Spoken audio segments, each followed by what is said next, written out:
There are some situations where a person who discovers they're pregnant is not in want of having their baby. There are many options available to those in this situation, and even though I myself do not personally believe in terminating a pregnancy, there can be many determining factors going towards your decision. And as the mother of your baby, it is your choice. Whether it's for medical reasons or because you don't feel like you're prepared for the responsibility of a child, an abortion is your decision to make. An abortion is defined as the removal or expulsion of a fetus or embryo from the uterus prior to viability. An abortion can happen spontaneously and is called a miscarriage, or it can be medically induced.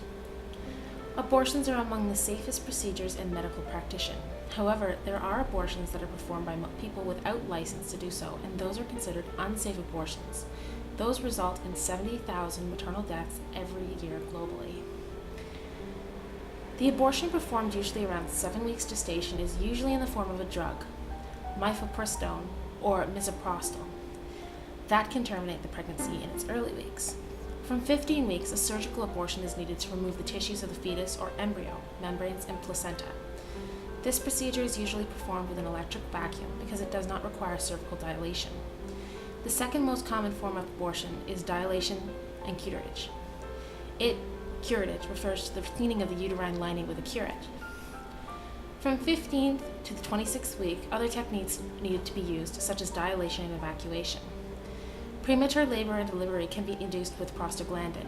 This can be accompanied by injecting the amniotic fluid with a hypertonic solution containing saline or urea.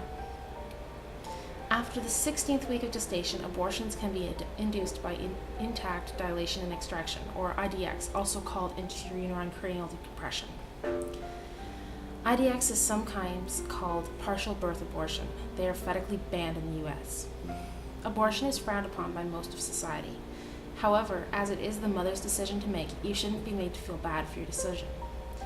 I believe that every baby is a blessing, and that abortions are an abomination, but if that's the road you want to go down, then you have the right as a person and a mother to choose it, regardless of anyone else's opinion. Many people will feel overwhelmed by feeling of loss or guilt. Do not try to cover up these feelings. You're allowed to feel grief and seek out help from a professional to work through your troubling thoughts. An abortion is just as hurtful as a miscarriage, and no one can tell you otherwise. Work through your grief, and one day, when you're really ready, you can try for another baby.